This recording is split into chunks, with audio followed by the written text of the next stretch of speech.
Welcome to Andy Staples on 3. Big news night. Something brewing in the world of recruiting.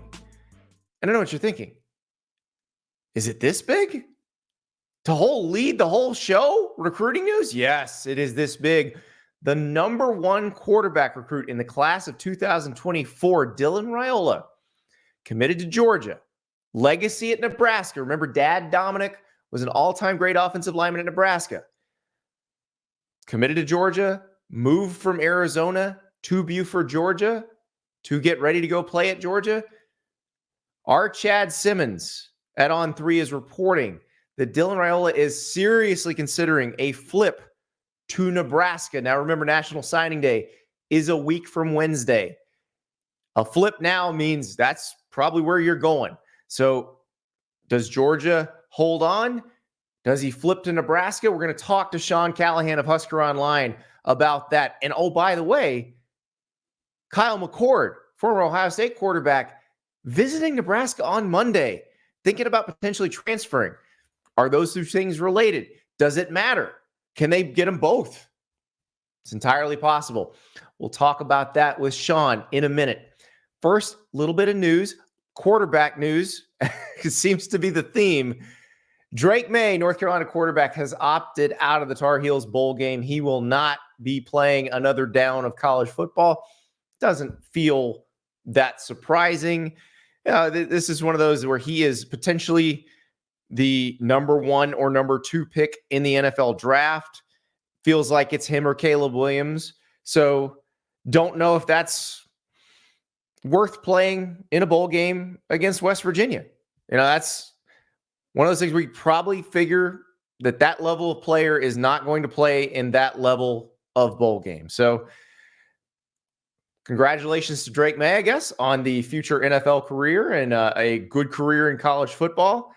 I feel like we didn't get to see as much out of Drake Maye as maybe the hype suggested coming into this year. And I think a lot of that was North Carolina just sort of fell off the map defensively. They were playing really well, and then they were done. So no Duke's Mayo Bowl for Drake Maye, no Mayo Bath for Drake Maye. Again, I keep thinking maybe the Duke's Mayo Bowl ends in a Mayo Bath for Neil Brown and hot seat to start the season, to Mayo Bath to end the season and win 9 games doesn't get much better than that. In other quarterback news, Sam Hartman officially opting out of the Sun Bowl for Notre Dame. That means, I'm just going to play you Notre Dame's announcement from today. Peter Angeli gets the start, and Notre Dame's social media team winning once again. It's peanut butter jelly time. Peanut butter jelly time. Peanut butter jelly time. It's peanut butter jelly time. Peanut butter jelly time. Peanut butter jelly time. Where you at? Where you at? Where you at? Where you at? There you go. There you go. There you go. There you go. Peanut butter jelly. Peanut butter jelly. Peanut butter jelly. So if you're not watching the video version on YouTube, which you should be, subscribe to the On3 Sports YouTube channel, everybody. That was the peanut butter jelly time meme from ages ago with it's Peter Angeli time. Yes, that's what it said. Now, if you're listening in podcast form, you're like, Andy, why did you assault my ears with that? Well, I had to listen to it, so you did too. That's why. Peter Angeli starting against the Oregon State Beavers in the Sun Bowl. No more Sam Hartman. We hardly knew you. It's interesting to talk about Drake Maye and Sam Hartman. There's probably a bigger discussion to be had later, which maybe as we get into the offseason, we can get into that. Did we feel like those two had the years we thought they were going to have? When Sam Hartman committed to Notre Dame as a transfer from Wake Forest, I thought we're talking maybe he leads him to a playoff berth. He leads him to a New Year's Six Bowl. I don't think the Sun Bowl was what he envisioned. So he won't be playing in it. Peter Angeli playing in it. Drake Maye, no Duke's Mayo Bowl. He was on the cusp. It seemed like they were in line to play for the ACC championship, and then all of a sudden it just fell apart at North Carolina. So a couple of quarterbacks that we thought were going to have probably bigger years, not ending this year. But the main quarterback conversation on Monday is about a guy who's still in high school, who is looking to potentially decide where he's going to go to college. We thought he had decided, but now it sounds like that decision is back open. Dylan Raiola, number 1 quarterback recruit in the country for the class of 2024. He's committed to Georgia, but right now all the smoke is coming out of Lincoln, Nebraska, and that is where we go to talk to Sean Callahan of Husker Online. Joined now by Sean Callahan of Husker Online. Big doings in Lincoln. Kyle McCord on an official visit, former Ohio State quarterback, and then comes the news. The number 1 quarterback recruit in America maybe flipping to the Huskers. Welcome to the offseason capital of college football, Andy Staples, Lincoln, Nebraska. Yeah, it's been a wild week. And I think things were fairly status quo. We expected the Kyle McCord visit, felt really good probably since last Friday. That Nebraska was in great shape with Kyle McCord. And then here on Monday morning, I start getting a few things my way about Dylan Raiola in Nebraska, and things are resurfacing, and something happened at Georgia. And all of a sudden, next thing you know, the leading industry experts in our business, Chad Simmons and Steve Wilfong, are putting in predictions for Dylan Raiola to Nebraska. I mean, it's absolutely you can't make this stuff up. That Nebraska could have 2 5-star quarterbacks potentially on its roster by the week's end. Dylan Raiola is a legacy at Nebraska. Dad is Dominic, former center, played for a long time in the NFL. He was playing high school football in Arizona, then decided to play high school football in Georgia after committing to Georgia. But Nebraska has never stopped recruiting him. Well, his uncle, Donovan Raiola, is the offensive line coach at Nebraska, and he was the only coach retained from the Scott Frost coaching staff. And the offensive line played well this year, and things are really strong, I think, with Matt Rule and Donovan Raiola. So, it looks like his position is solid in Lincoln with this coaching staff.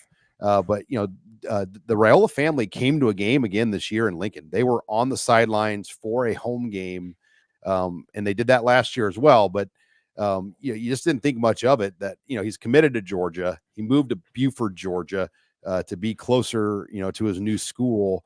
So nobody really could have thought that this would all come out. Especially, Andy. It was my understanding he was going to move to Athens, or is expected to move there within a week, because we haven't been to a bowl game at Nebraska for so long. But I didn't realize early enrollees can move in once the semester ends. At their high school. Yeah, and they can start practicing pre-bowl as an early enrollee. So they could, he could have theoretically participated in Georgia's Orange Bowl practices. So if he's making this decision, he has to kind of make it right now. Right. And the dead period, as you know, starts Sunday. So would there need to be another official visit that takes place this weekend or this week with the Raiolas? Does he even need to do that? His uncle's here, so he can come to Lincoln, Nebraska anytime he wants. He's been here countless times as a young kid, and even as a high school recruit. So there's not much more that he needs to see. But it's wild because you go back to the recruiting process when he didn't pick Nebraska. Matt Rule then called a local quarterback, Daniel Kalen, who's from Bellevue West High School, one of the top programs in Nebraska. And he decommitted from Missouri. He was Eli Drinkowitz's quarterback to switch to Nebraska. And that kind of played out over a week's period. And you just, to see it kind of play out again, where now they both could be in the class, and Kyle McCord coming, it's a lot to kind of digest here. Well, and let's talk about Kyle McCord, because this is that was my first thought is, okay, what does that mean with Kyle McCord? But then you think, okay, Kyle McCord is a junior right now. He's played 3 years at Ohio State. He has 1 year of eligibility remaining. He's basically a 1 year rental if they take him. It kind of would be a situation not exactly like Texas, because we don't know what Quinn Ewers is going to do. But Arch Manning went to Texas with the thought that he was going to redshirt. He was the number 1 recruit at quarterback in last year's class. And the thought was he was going to redshirt and then kind of move into the role when it was open. How's Raiola on that? Is it, he probably wasn't expecting to play early at Georgia if Carson Beck was coming back.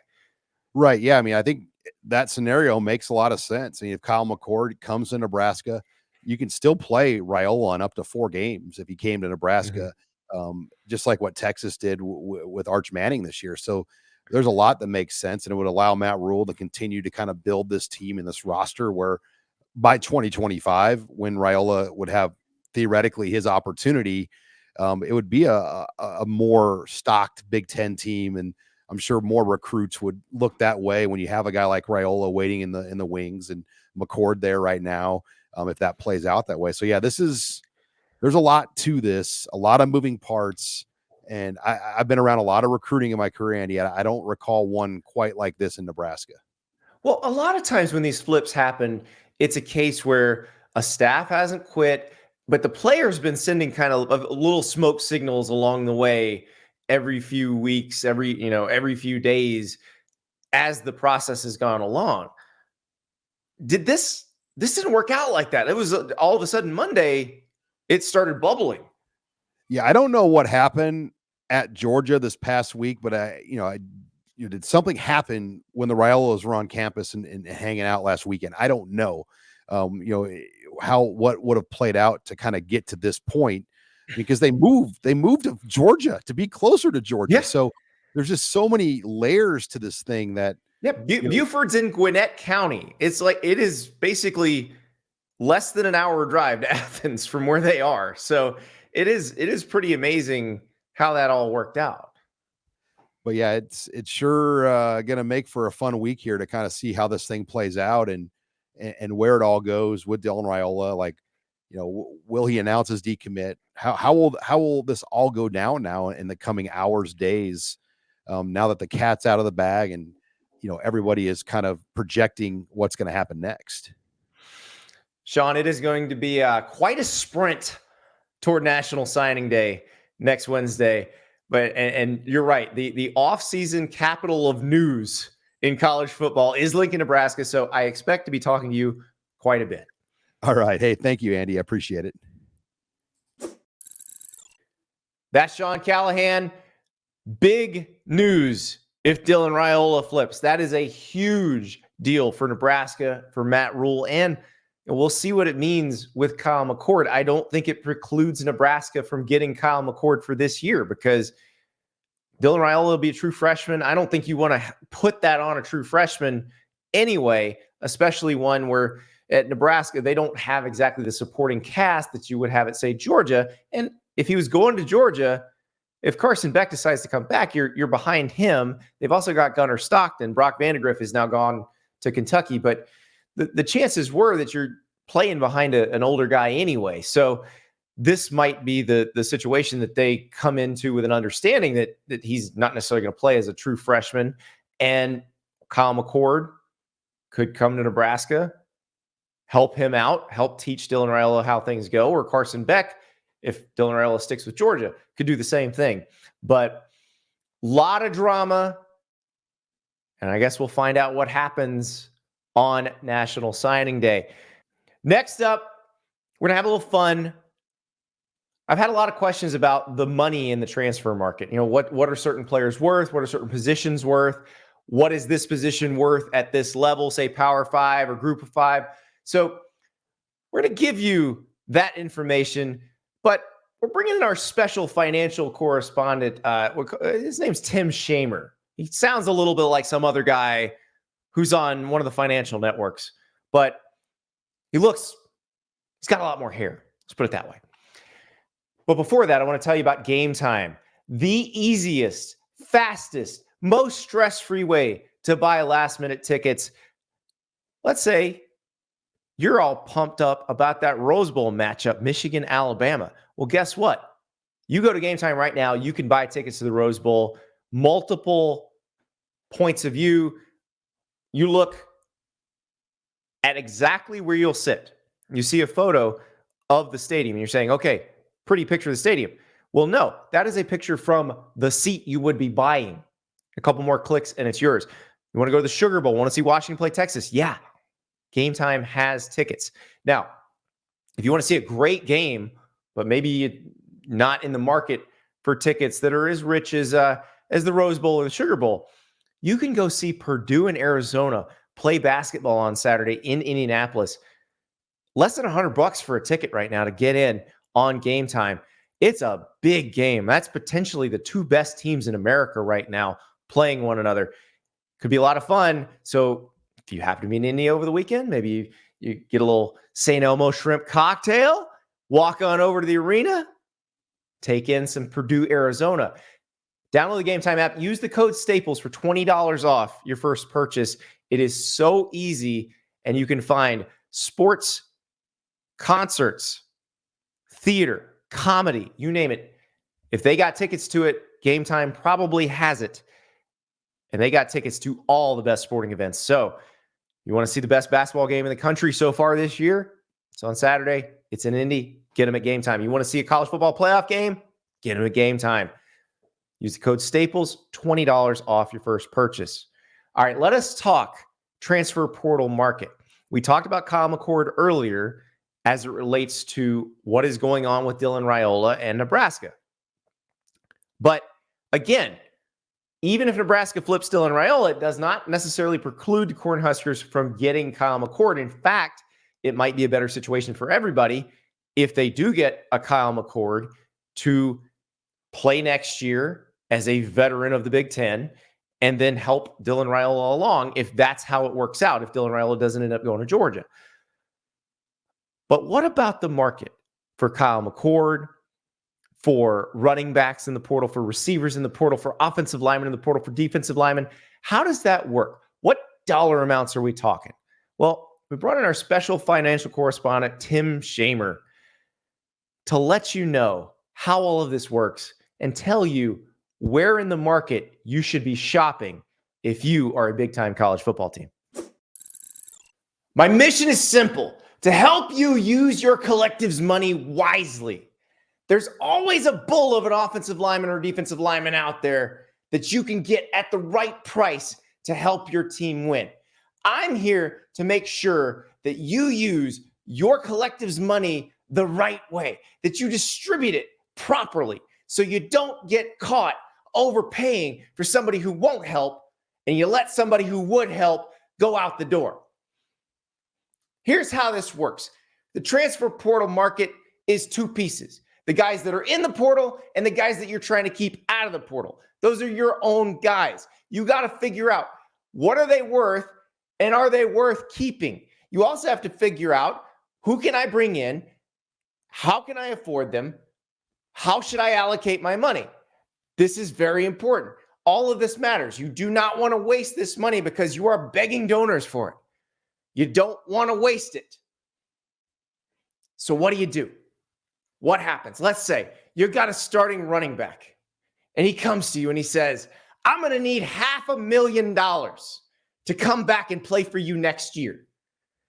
You know what you say to that guy? I don't care if you're a national title contender and the one piece you need is a running back.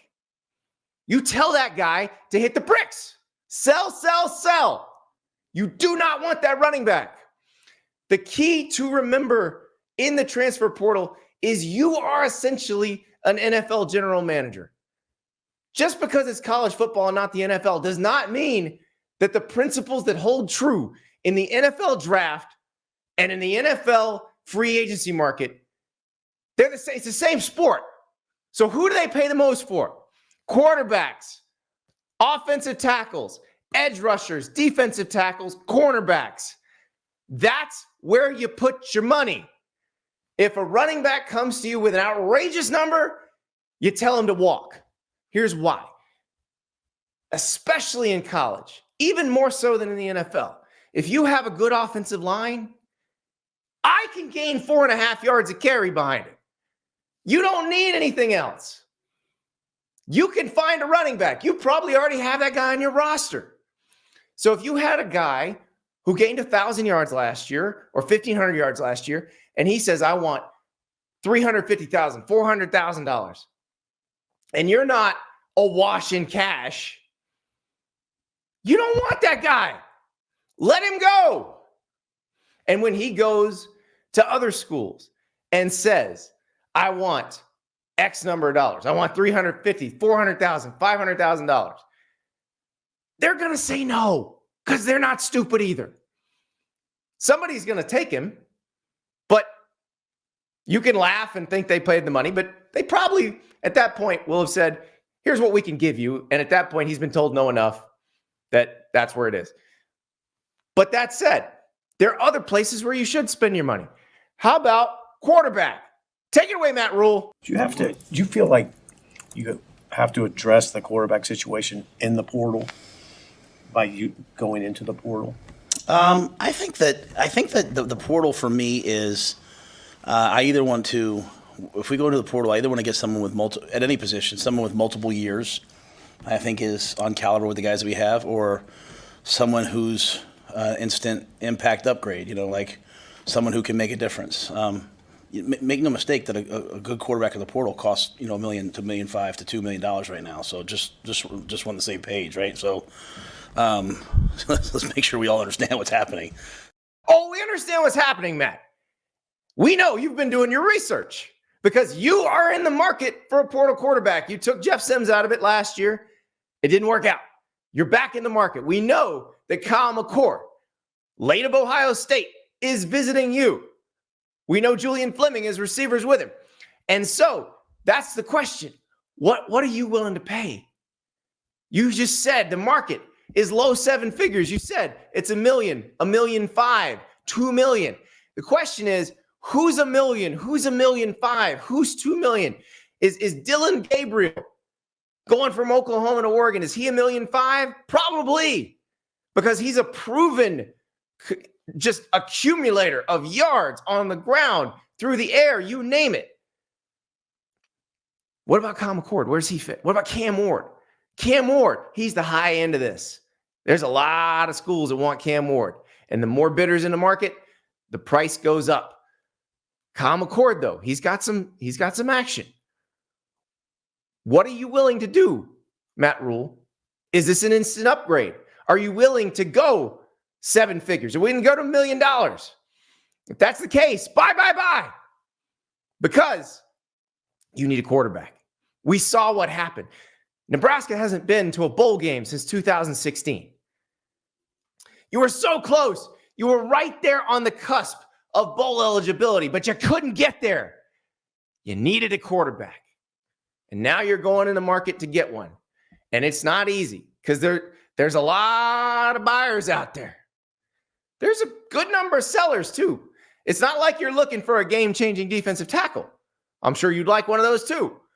Or a cornerstone left tackle on the offensive line. That said, $1 million. What are you going to do? That's what you got to figure out. Is Kyle McCord worth $1 million to you? Because if he is, you could probably make that happen.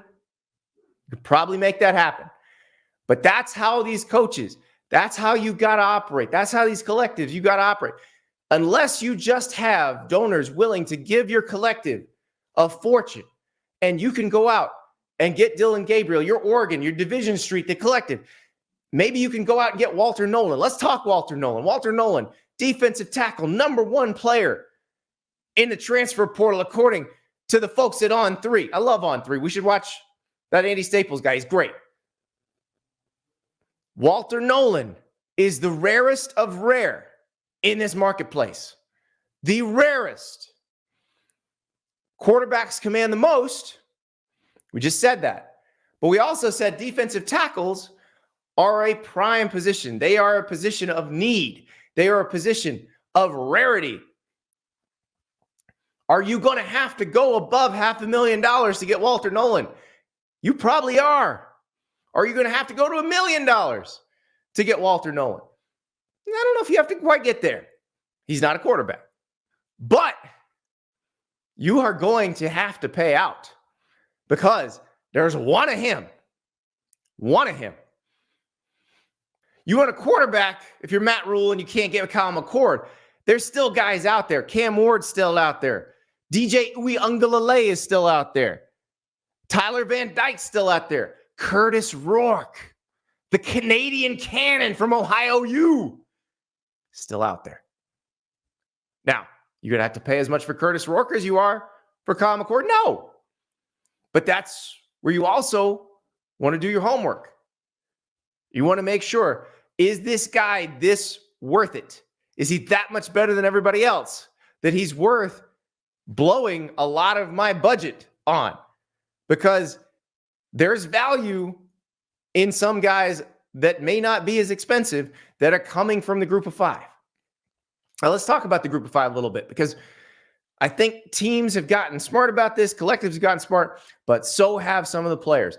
Some of these group of five offensive linemen who are all conference, they want to go to the Power Five, and they know that good quality, experienced offensive linemen are in short supply. So they know they're worth quite a bit to these teams. Based on talking to folks with collectives, if you would like to get a pretty good group of five offensive lineman who is leaving his group of five school and coming to the Power Five, you start at $100,000 and you go up. Here's why. The thought is the group of five schools don't have money. They actually have more than you think. A starting offensive lineman at a good group of five school probably getting between $35,000 and $50,000 a year in NIL money already.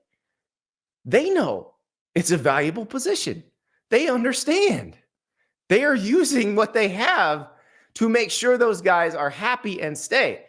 And again, most schools doing that with their offensive linemen, which is why you don't see a lot of good offensive linemen in the transfer portal. So when they go in, you got to make sure you give them a good offer or they're not coming to you. So you got to start in the six figures for those guys. If you've got a guy with a lot of Power Five starting experience and he's pretty good, well, now we're talking 150, 200,000. It's not cheap, but you know what's more expensive? The quarterback you paid for in the portal all mangled because you can't block. So pay up for those offensive linemen. Pay up for that quarterback. Pay up for those edge rushers, running backs, linebackers, receivers. You can find those guys. Pay up for those positions I told you about. That is how you win. You can find receivers that your expensive quarterback playing behind your expensive offensive line can hit. You can find a running back who can run behind your expensive offensive line. What you can't do is overspend on a running back, on a receiver, and not leave yourself enough money for the people who block. Because if you do that, it will not matter how much you pay that running back. It will not matter how much you pay that receiver. Your quarterback will be hamburger meat, and that running back is going to get smushed. It's a failure. Buy offensive linemen. Sell running backs. I used to laugh when NIL was about to become a thing, and people would say, but what will happen? Will the offensive linemen get mad because the quarterbacks get all the money? And I said, what sport are you watching? Do you know what the second highest paid position is in the NFL? It's left tackle. They're going to get paid. And guess what? They are getting paid over and over again in the portal, and to retain them so they never go into the portal. If you're a collective and you're smart, you've taken care of those big uglies up front before they go in. But if you need somebody up there and there's somebody good, you better make them a juicy offer, or they're going to have plenty more.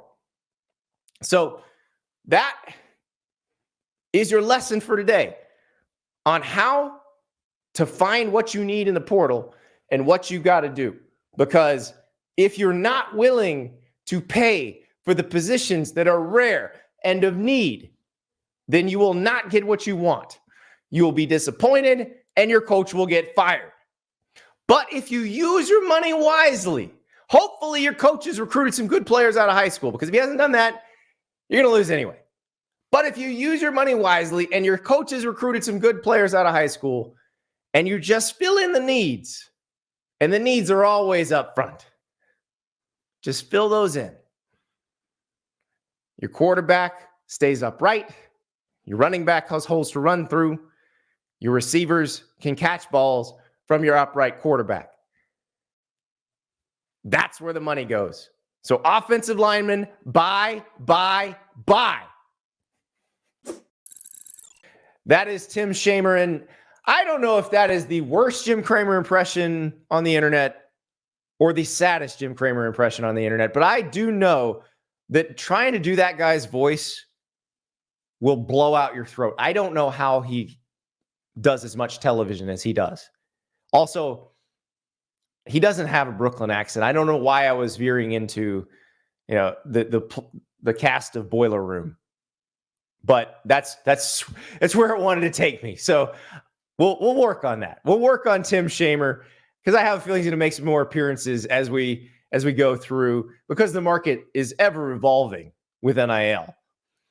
But right now, we got to make some picks because there are bowl games. There are 5 bowl games on Saturday. There's 1 bowl game next Monday.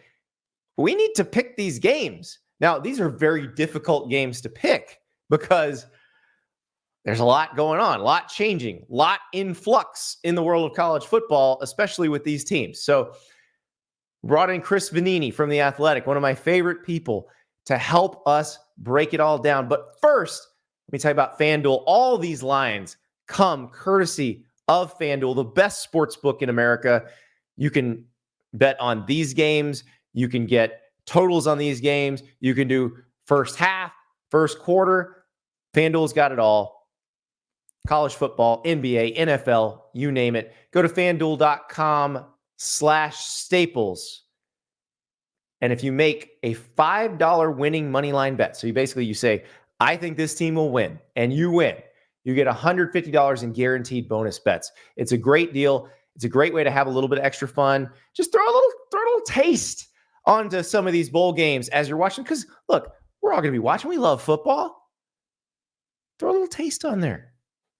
FanDuel.com/staples. Make a $5 winning money line bet. Maybe that's your $5 money line bet. Maybe you just like Western Kentucky and you make a money line bet. Or maybe you like Ohio U in the Myrtle Beach Bowl and you make a money line bet. If you win that one, $150 in guaranteed bonus bets. FanDuel.com/staples. Here's Chris Vanini with some vibes only picks. We are joined now by the great Chris Vanini of The Athletic. And Chris has drawn one of the toughest guest picker roles. This is the vibes only bowl picks because we are picking the first 6 bowl games. So there are 5 games on Saturday. There's 1 game on Monday. And Chris, I feel like we should be straightforward with the audience here. Like, we don't know what the hell is going to happen in these games.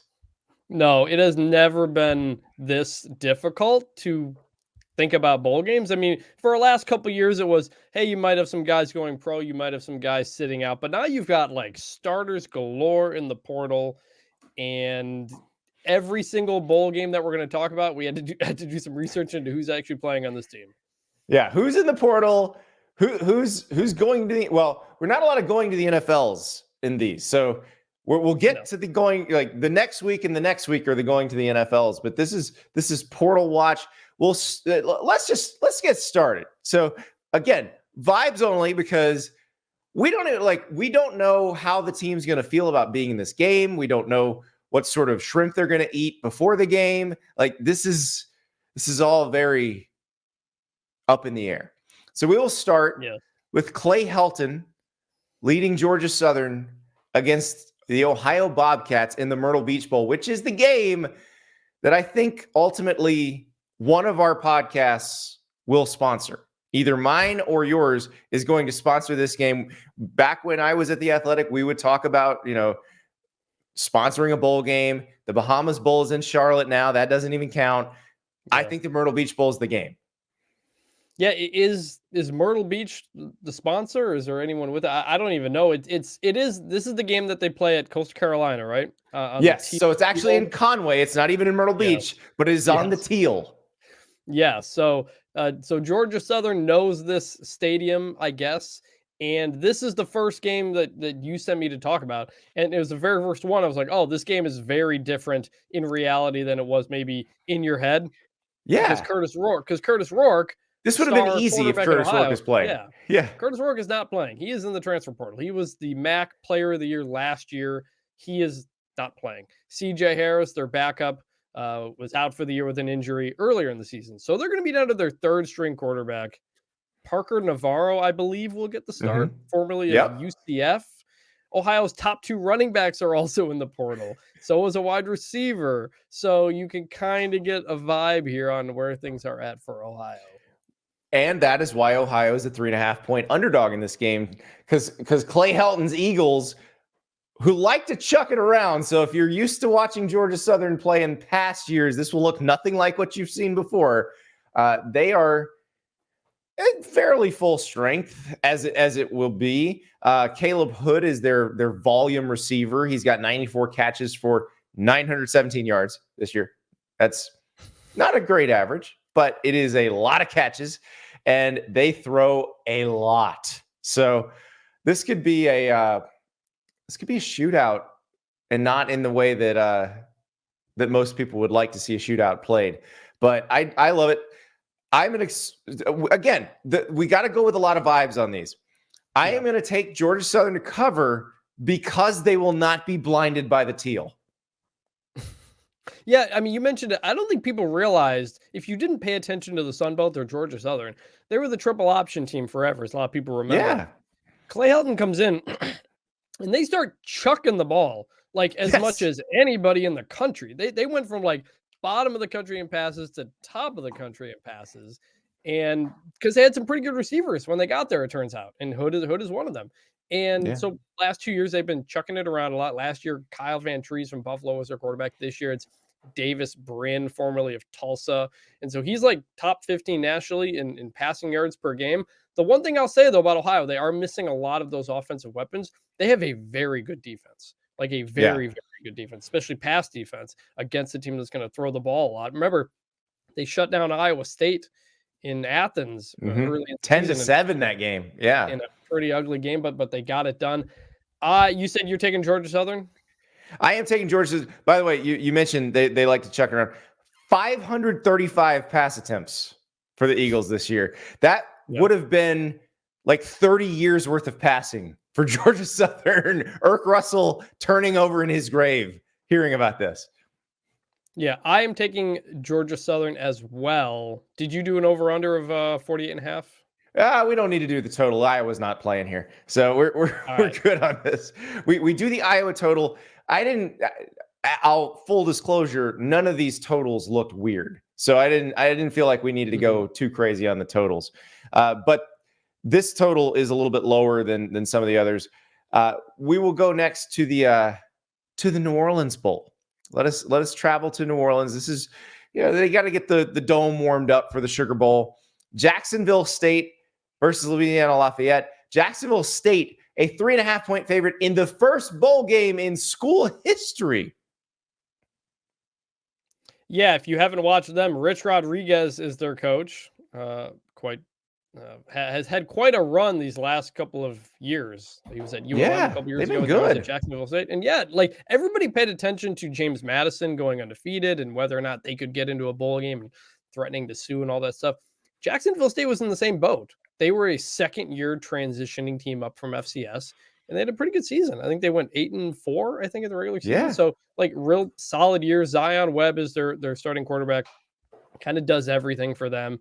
They're pretty good, 52nd in SP plus offense, 80th in defense, but they run the ball a lot. A couple weeks ago against Louisiana Tech, they rushed for 522 yards, 7 touchdowns, and then Louisiana Tech fired their entire defensive staff. So that's a team that likes to run the ball. Big fan of what they've done at Jacksonville State. Yeah, and it's Rich Rod. It's the guy who invented the read option. So it's funny because everybody thought this was his audition to go back to West Virginia, and then Neil Brown won like crazy this year, and West Virginia didn't open. So Rich Rod with the only Gamecocks in a bowl game this year. So sorry, South Carolina. They played them tough too. They did play in the Gamecock Bowl. Yes, in November, and it was fairly close for a little bit. But yeah, this is an interesting one. And Louisiana Lafayette had been kind of one of the better teams in the Sun Belt. This was not their year, but this is a way to end it well. But I think this is a situation. So you mentioned Jacksonville State not, being the same boat as James Madison.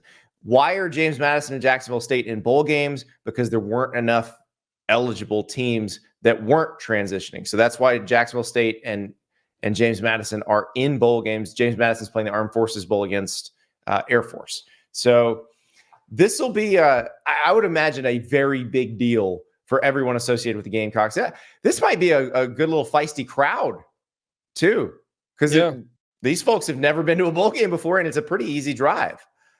And Louisiana has played in this game many times. I think they made it like 4 years in a row under Hudspeth back in the day. Chandler Fields, their starting quarterback, got hurt in week 2, I think, against UAB. He returned for the last couple of games and has played pretty well. Jacksonville State does not have a good pass defense, so I expect Louisiana to be able to move the ball in the air. Neither team, it looks like, has any major portal guys, so they should be mostly full strength, I think. And I think I'm going to take Jacksonville State here. I like what Rich Rod's done. I think they can run the ball and move it quite a bit. I think the hardest part with all of these games, Chris, is finding motivation. And this one's easy. Like, we know where their motivation's coming from. It's their first bowl game. They're clearly very excited. And they also have a coach who understands how bowl games work, has been in a bunch of them, like, isn't going to be, well, how do I handle the practice? What do I do about this? I think, and especially with one of these early ones, you just roll. Basically, the season ends, you roll into bowl practice, and then you go. So, yeah, I think Jacksonville State's going to cover this one just because you got the Rich Rod factor. He knows what he's doing here. Louisiana Lafayette, this is same old to them, but the Gamecocks, very exciting, very new. All right, we head down to Orlando. The Cure Bowl. Miami of Ohio and Appalachian State. This is the Avocados from Mexico Cure Bowl. And now, if we haven't seen the latest Avocados for Mexico's commercial, it is football related. And it is the coach telling the quarterback he's not going to start in the tune of the Avocados for Mexico theme song. You are not going to start today. But I think we don't have to say that to anybody, do we? This isn't a huge portal game either. No, I did see that commercial. I'm going to have to go seek that out, I guess. Oh, it's tremendous. This is a bowl game. The sponsorship's always weird because it's the Cure Bowl. It's about, I think it's around like breast cancer and stuff like that. Yes. But it's not like the sponsor isn't cancer prevention themed. Yeah, it's guacamole. Always random. Yeah. So some clashing type of things here, but I don't think enough people paid attention to the job that Chuck Martin did this year at Miami of Ohio. They beat Cincinnati in the non-conference. They had a pretty good year in the MAC. And then their starting quarterback, Brett Gabbert, gets hurt at the very end of a loss to Toledo. And you think their season is over. Ohio's going to win the MAC East. No, they went 5-0 the rest of the way. It's crazy. Beat Toledo in the MAC championship game with their backup quarterback, Chuck Martin. Incredible job this year. A guy who's been there for a decade. I think a lot of people forgot. And their defense has been absolutely lights out. This game does have one of the strangest portal situations, and that is there is a key player in the portal in this game, Graham Nicholson, the kicker for Miami of Ohio, who just won the Lou Groza Award. He won the Lou Groza Award while he's in the portal. And so I don't know if he's playing in this game or not, but in a game that could be pretty low scoring, that could be a big thing to know if he plays or not. So shout out to Miami. That is crazy because I'm thinking about this. If you're a kicker, like if you're a quarterback and you're in the portal, like Curtis Rourke, we were talking about with Miami with Ohio U, Curtis Rourke's visiting, like I think he visited Wake Forest. He was visiting some schools, and you don't want to get hurt because you could sustain an injury that could cost you some of next season. If you're a kicker, the possibility of getting injured is there, but it's very limited. Like, right. Do you just go run it back one more time with the Red Hawks? I'm not sure. I looked it up. I couldn't find an answer briefly, but it is interesting to have a kicker like that. We don't have a ton of special teams guys like that in the portal, and especially someone who just had a big week last week. And then Appalachian State, good turnaround job by Sean Clark. They were like 3-4 to start the year. Yeah. It looked like he might get fired. And then he basically just like kind of changed their strategy to get a lot more aggressive on both sides of the ball. They've been racking up a ton of tackles for loss ever since then. Joey Aguilar, the quarterback, really emerged in the second half of the year, more than 3,500 passing yards. But they have a key player in the portal too, running back Nate Noel, their leading rusher. Very key player for them. But still, Appalachian State 6.5-point favorite despite that. So it's a tough call. See, I'm going to go with the Red Hawks to cover here. You're going to give me almost a touchdown.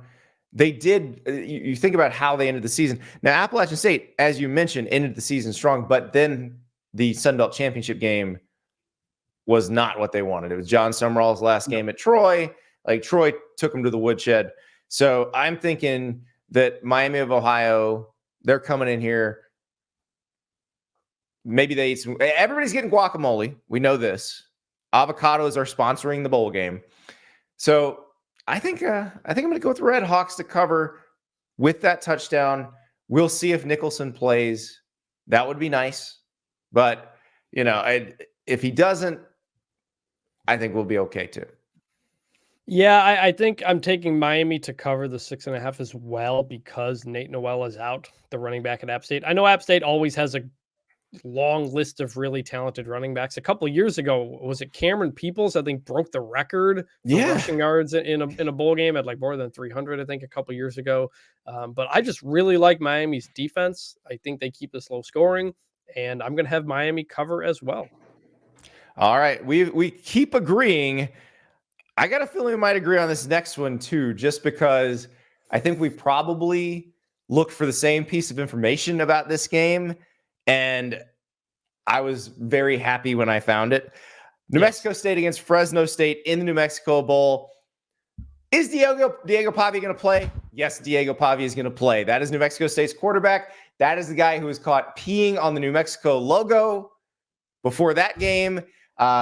He also crushed Auburn 31-10. Diego Pavia needs to go down as a college football sickos legend. He's a state champion wrestler out of high school.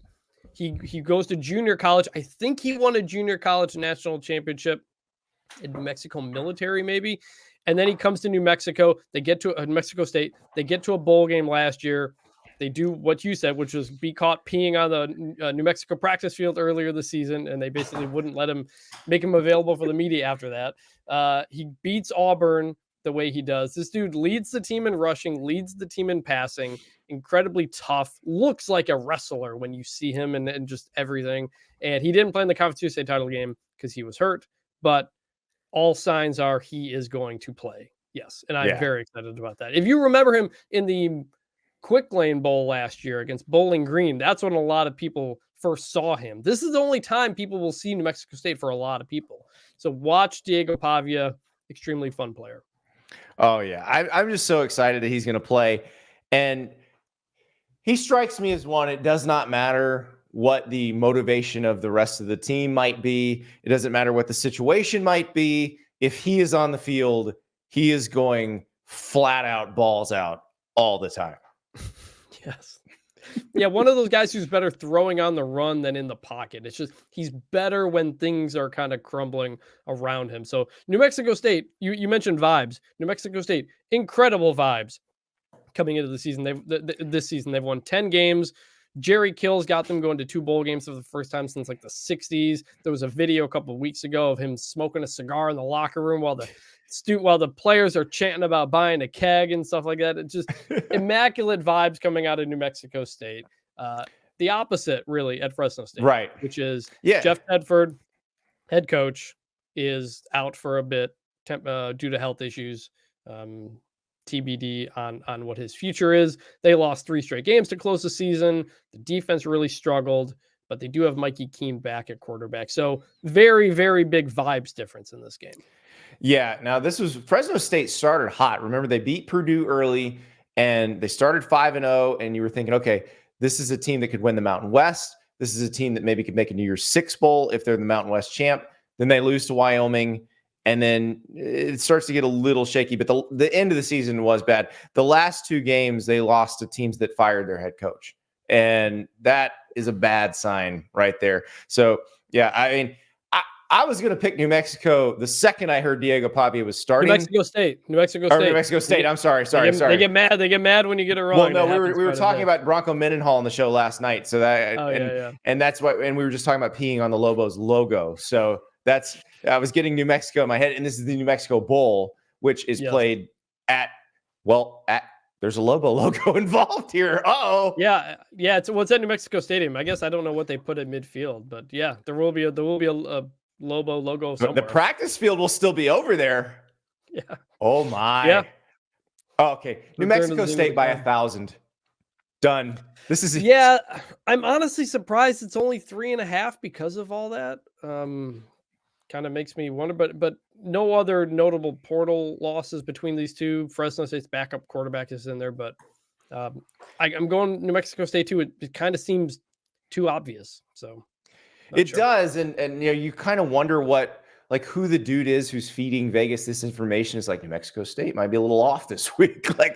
I mean, maybe Pavia is still hurt, and maybe they got. Are they partying with Pavia to find this information? This is what I want to know. This is the important information. So yeah, all right, we'll go to a game where the vibes in this game, they're all crossed up. So it's UCLA and Boise State in the LA Bowl, which this feels, Chris, to me like an old Las Vegas Bowl, like back in the day, like a Pac-12 Mountain West matchup in the Vegas Bowl.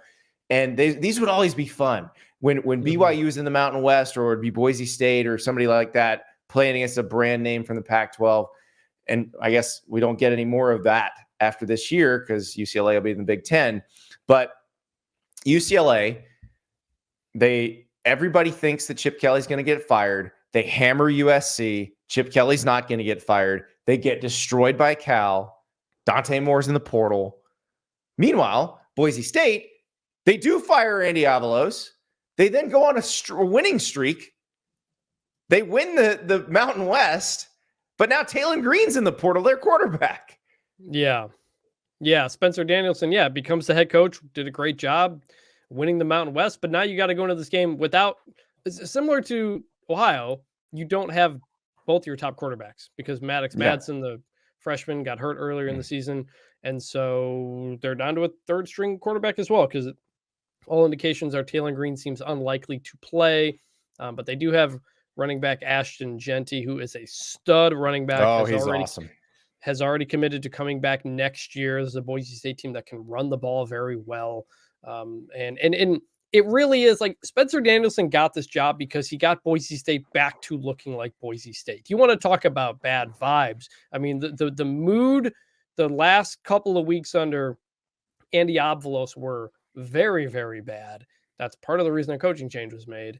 And you get Spencer Danielson in, and the players are just happy again. Even before they started winning, they were just like, it's nice to have a coach who cares about us. And they were campaigning for him to get the job. So vibes are still very good at Boise State. However, you're down to a third string quarterback, and that is iffy for anybody. Yeah. Does Jared Zabransky have eligibility left? Like, can we just call him in?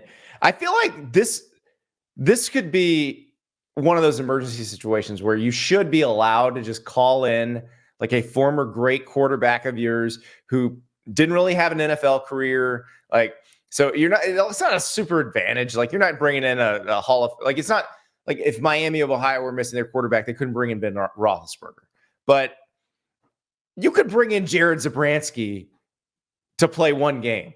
I would love that.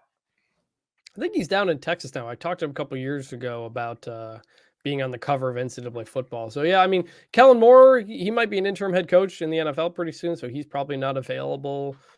Yeah, Ryan Dinwiddie's coaching in the CFL. I mean, you got some options. Boise State, if you're a Boise State quarterback over the last 10 years, you're probably coaching somewhere at this point. So that's pretty good. And speaking of quarterbacks, Dante Moore in the portal for UCLA. Ethan Garbers should be available. It sounds like Chip Kelly said he got injured in the Cal game. So possible backup quarterback situation here, or third string. I'm guessing Garbers probably plays. Is that Colin Schlee if Garbers doesn't play? Probably. I think that's it. Yeah. Former Kent State quarterback Colin Schlee. the most productive quarterback against Georgia's defense in the 2022 season. So Yes, got that going for you. So the vibes are all weird in this game. UCLA's favored. I can understand that, not because you don't know what's going. Like, here's the deal with Boise State. Taylor Green and Maddox Madsen are the only QBs who've thrown a pass for them this season. Yeah. So if neither one's available, and like Taylor Green was on an Arkansas visit this weekend. So I don't think he's playing. I don't think he's playing. I don't think he's coming back to play. He didn't rule out coming back to Boise State, but he ain't playing this weekend. That said, the vibes of UCLA feel terrible, even though they know Chip's coming back now. But they did lose their defensive coordinator to USC. So I'm going to go with Boise State to pull the upset. This is a tough one. This is probably the toughest one. And because we've agreed on all of them, I think I'm going to flip it here. I'm going to go UCLA. I think Ethan Garbers is going to play. I think it's enough against a Boise State team that will have a quarterback who probably hasn't thrown a pass this year. So I'm going to stick with UCLA. But yeah, this is going to be extremely weird vibes game. There are a lot of these games where, again, we have no idea what to expect coming into a lot of these. But that is this perhaps more than any other. So I'm going to go UCLA. Let's mix it up. All righty. We finally disagree. We come to our first Power 5 on Power 5 bowl game, even though the term Power 5 really doesn't exist anymore. Cal, Texas Tech in the Independence Bowl. This is not the typical, the Independence Bowl for years held out as you make fun of the SEC team that gets in the Independence Bowl. Like that, your punishment is Shreveport, which, by the way, if you've ever been to Shreveport, it is not punishment by any stretch of the imagination. The Shreveport Bossier City Metroplex is incredible. Go to Strawn's and get some pie. I highly recommend it. Get the Shrimp Buster at Herbie K's. It's a great town. That said, what do we think happens in this game? Cal, fresh off a monster win against UCLA, but their OC Jake Spavital has decamped to Baylor. Texas Tech, meanwhile, fresh off getting annihilated by Texas. The first thing I thought of when this matchup was announced was 2004. Now, maybe I'm starting to feel old and dating myself, but do you remember Cal, Texas Tech in 2004 and the controversy around that in the Rose Bowl? That was the reason Vince Young went on the national stage, because Cal didn't get to go to that Rose Bowl to play Michigan. Right. They took Texas instead.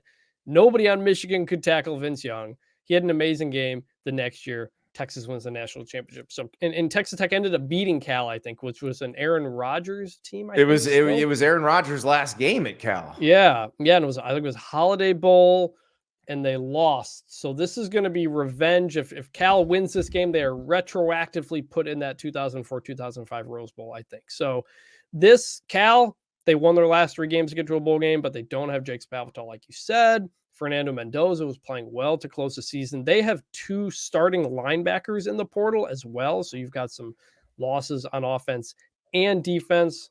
Texas Tech has a lot of wide receivers in the portal. So this is another one of those.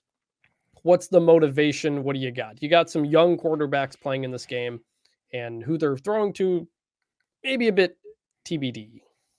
Yeah, well, and in Texas Tech, you've got Baron Morton, who was banged up at the end of the season, and Tyler Shook has moved on, but he got hurt early in the season.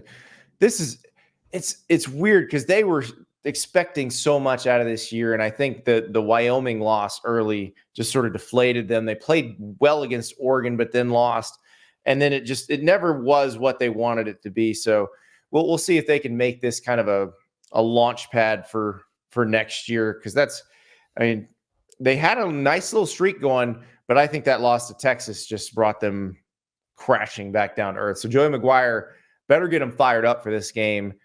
That said, he strikes me as the type who could. So are you going Texas Tech? Yeah, I think I will go Texas. Because again, I have no idea what's going to happen in these games. I really don't. Like we think Cal is playing well, like they're rolling into this thing.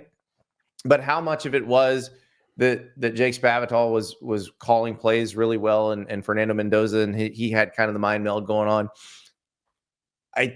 Texas Tech is moving toward next season at this point. So if I'm Joey McGuire, I'm going young. I'm going guys that are pumped to play and get some real playing time. I'm going to go Texas Tech in this one. I'm All going to right, go Cal. I'm gonna. Oh, I okay. didn't make. I'm gonna go Cal. I was high on them coming into the year. They stumbled a little bit a couple of times, but they got the offense going toward the end of the year. I think they got some good talent.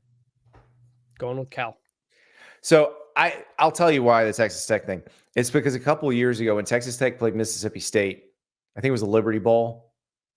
It looked like Mississippi State was going to roll them, and that was the one where Mississippi State showed up and you found out like 17 players weren't playing. Yeah. And Texas Tech just destroyed them. And that was Donovan Smith, I think, starting at QB for Texas Tech that game. Yeah.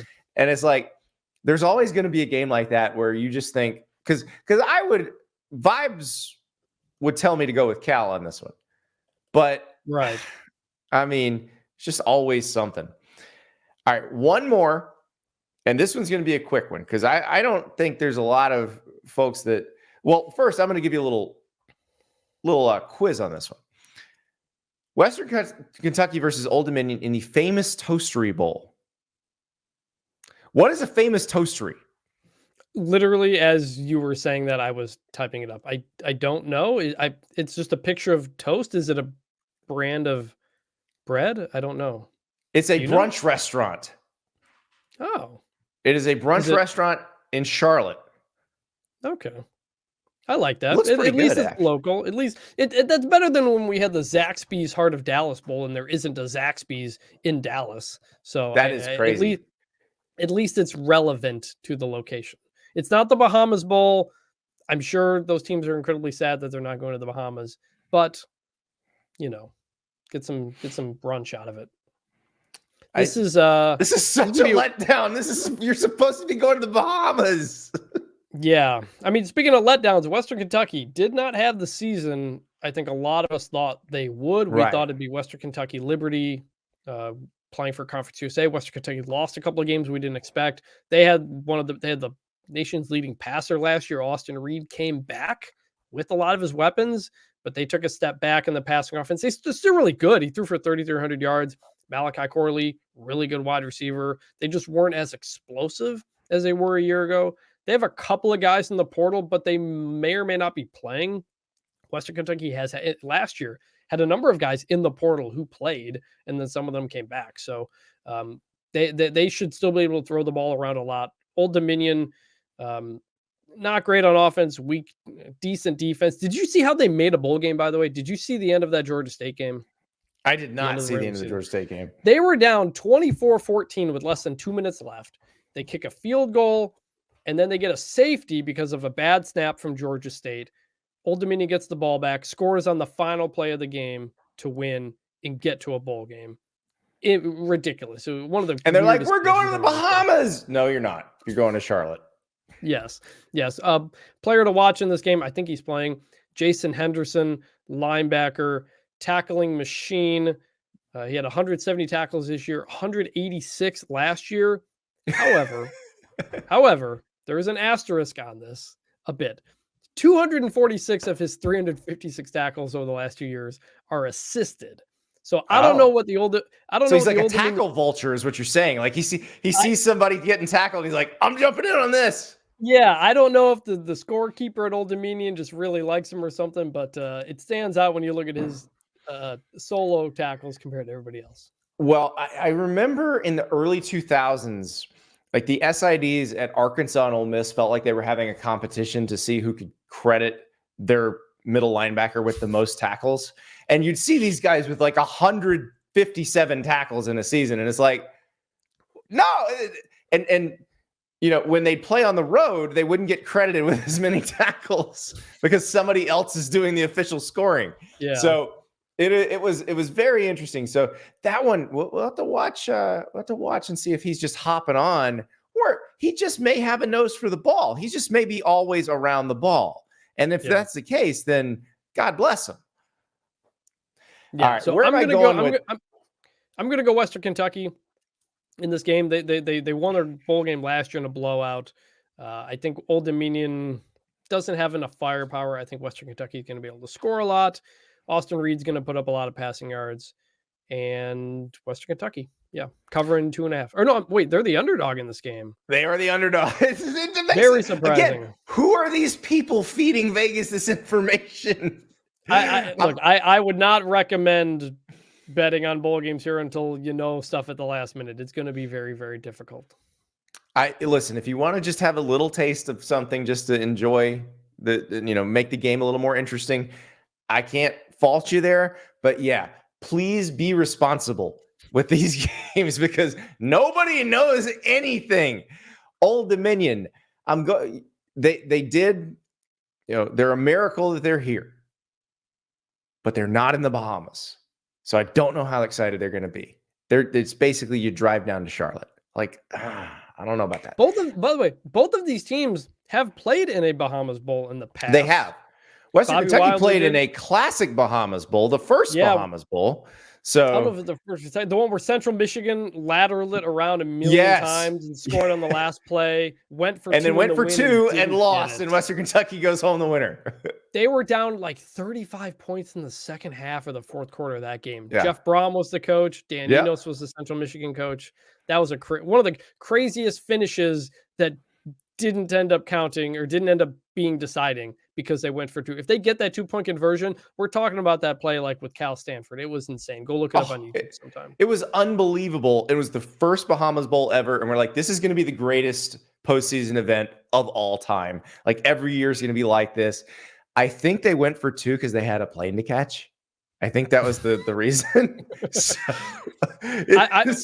I would have been upset. How we not staying a couple extra days down there in the Bahamas? That's what I would have wanted. Well, I would have gone to overtime. You missed your flight. Well, I guess we're still here. Let's go down that water slide again. Exactly. All right. In the spirit of the Bahamas Bowl, I'm going to go with Western Kentucky because it is that game. It's like how the Micron PC Bowl became the Blockbuster, or the Blockbuster Bowl became the Micron PC Bowl, became the Champs Sports Bowl. Well, I could keep going. Micron PC. That was wasn't it the Boise Bowl, or which one was one of the Boise Bowl was a computer bowl at some point. Oh no, I'm sorry. It's famous. The Blockbuster Bowl became the CarQuest Bowl, became the Champs Sports Bowl. Moved cities, went Miami to Orlando, and then it's been a bunch of different things. Russell Athletic Bowl. Yes. So look, I've covered a Miami Beach Bowl in Texas. I've covered a Rose Bowl in Texas. These things, we can do a Bahamas Bowl in Charlotte. They didn't need to change the name, in my opinion. Well, Famous Toastery appreciates your business. So go get some omelets. The Famous Toastery Bowl, Western Kentucky is the pick. And we're getting 2.5 points. Who's got it better than us? Nobody. Chris, thank you so much. I made the Michigan mistake. I do the Michigan thing. Ha! See you, Chris. See ya. Thank you so much to Chris Vanini. That was a lot of fun because I love these games. I love the bowl season. Listen, I don't think the bowls need to be in the college football playoff. I think those games need to be on campus, but I still love football games in random locations on my TV in December. That is never going to change. So you keep those games coming, bowl people, and we will keep talking about them, watching them. And hey, the folks at FanDuel, very happy to let you put some action on them. What a show. What a night. Guys, we're 8 days away from National Signing Day. Well, at 7 a.m. Tuesday morning, we will be exactly 8 days from when recruits can start putting pen to paper and either faxing them in. They don't have to fax them in anymore, by the way, but the faxes still work. A lot can change between now and then. There is a lot going on in the world of recruiting, the transfer portal, and of course, we've got all those bowl games. Keep it right here at the On3 Sports YouTube channel. If you're not subscribed already, hit the subscribe button. Give us a thumbs up. Get in the chat. Have some fun. We're going to have a lot of fun over the next few weeks because this news is not stopping. We'll talk to you tomorrow.